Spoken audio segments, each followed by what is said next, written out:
Kaya naman pala walang nangyayari sa ating mga flood control projects kahit na 5,500 pa yung nilatag mo ron.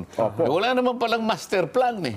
Ayun, Wala namang integrated master plan. Ayun nga. Oh.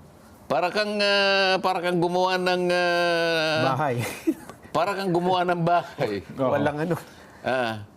Walang plano. Hindi mo alam kung nasaan ang sala eh. Di ba?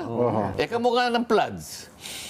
Wala kang master plan, wala kang integrated. Ang sinasabi ng DPWH, meron daw 18 flood control plans, pero hindi magkakaugnay. Yes po, may kanya-kanyang direksyon. Ang kanilang pakay lamang daw ay area targeted. Yes. Paano mo namang paniniwalaan yun?